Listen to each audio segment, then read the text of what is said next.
अरे ओ दीदा, कहाँ गई? ये ले भुट्टे लाई हूँ तेरे लिए। शशि अंदर से भागती हुई आई और बोली, नहीं अम्मा, भुट्टा मत देना। इन्हें भूनने का समय ही नहीं मिलता, पड़े पड़े सूख जाते हैं। मन मार कर फिर फेंकना पड़ता है। जबरदस्ती हर बार पकड़ा जाती हो, कुछ ना कुछ। पैसे भी नहीं लेती हो। नहीं लूँगी कुछ अब की, वो भी काम आने वाली थी। अपने लाए हुए मट्ठे को काम वाली बाई को देते हुए बोली, ए भैया, मोर दीदा को भून देना जे भुट्टा। श्यामा भी मना करती रही कि पैसे नहीं हैं पास, पर उसने जवाब में जो कहा वह शशि को अंदर तक झकझोर गया। ए भैया, ना चाहिए मोए पैसा, दीदा को भुट्टा भूंज कर देने के बदले में यह मट्ठा दे रही हूँ। शशि अवाक होकर नहाने चली गई। उसने जाने के बाद श्यामा ने कहा, दीदी आपका कितना ख्याल है उसे। पूरी कॉलोनी से छिपाकर सब्जी और ताज़ी भाजी लाती है आपके लिए। आज जब आप नहाने गई तब उसने बताया कि आपकी मदद के बारे में। शशि सोच में पड़ गई कि उसने कब मदद की उस अम्मा की। वह तो नाम भी नहीं जानती थी उसका। हाँ, बहुत सालों पहले दूध देती थी वह, जब उसका बेटा छोटा था। उस समय तो कोई मदद नहीं की थी शशि ने उनकी। यह किस मदद की बात कर रही है? अब की बार जब आएगी तब खुद ही पूछूंगी। लगभग महीने भर बाद आई वह चीखते हुए, बाप रे दीदा, फिर स्कूल चल दी हो क्या?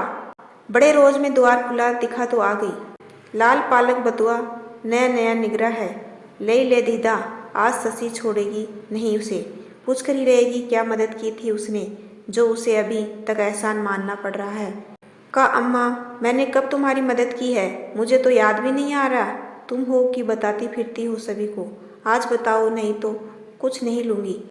शशि ने झूठा गुस्सा दिखाते हुए कहा। अम्मा हंसते हंसते बोली, अरे मोर दीदा, कितना बड़ा मन है रे तोहर। आपने की गई नेकी तक याद नहीं? अरे दीदा, जब बिटुआ छोटा था तुम्हार दूध देती थी ना, उसी समय मेरी बेटी का ब्याह तय हुआ था। अपने दहेज का बर्तन, नाक की फुल्ली और करधनी मुझे दी थी तुमने। उस समय बस तुम्हारी सास को ही पता था मेरे सर से कितना बड़ा बोझ उतरा था उस दिन। मैं तो सारी जिंदगी भी तुम्हें मुफ्त में सब्जी खिलाऊं, तब भी नहीं चुका पाऊंगी तुम्हारा कर्जा। जानती हो दीदा, तुम जरूरी पिछले जन्म में मेरी माँ रही होगी। एक दूध वाली के लिए कोई कहाँ करता है इतना। मेरे नाती पोते भी तुम्हारे बचपन के कपड़ा पहन के बड़े हैं। तुमसे हमारा खून का रिश्ता तो नहीं, प्रेम का रिश्ता है।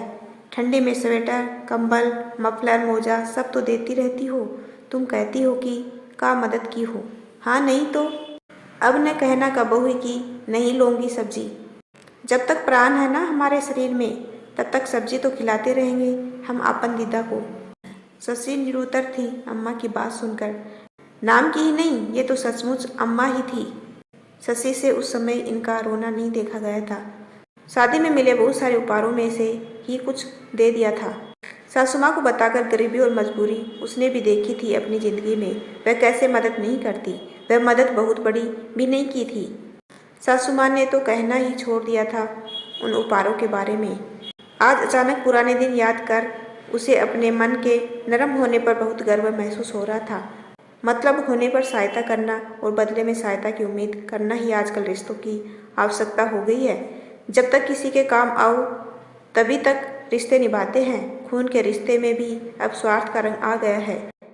यहाँ एक दूध वाली सालों पहले किए गए मदद को एहसान माने बैठी थी। सगे संबंधियों को कितना भी महंगा उपहार दे दो, पीठ पीछे उपवास करते ही देखा है उसने।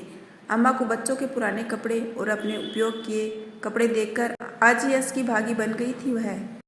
अब वह अपने बच्चों को हमेशा सिखाई हुई सीख फिर से दोहराएगी कि कभी किसी की मदद करो तो बदले में पाने का लालच मत रखना। हमेशा खून के रिश्तों की दुहाई देने वाले समाज में आज भी प्रेम से बंधे मन के रिश्ते पलवित होते रहते हैं। ये रिश्ते हर श्रृंगार की तरह भीनी खुशबू देते हैं जीवन में। यदि आपको मेरा छोटा सा प्रयास अच्छा लगा हो तो चैनल को लाइक, शेयर एंड सब्सक्राइब कीजिए। आपका अपना कीमती समय देने के लिए दिल से धन्यवाद।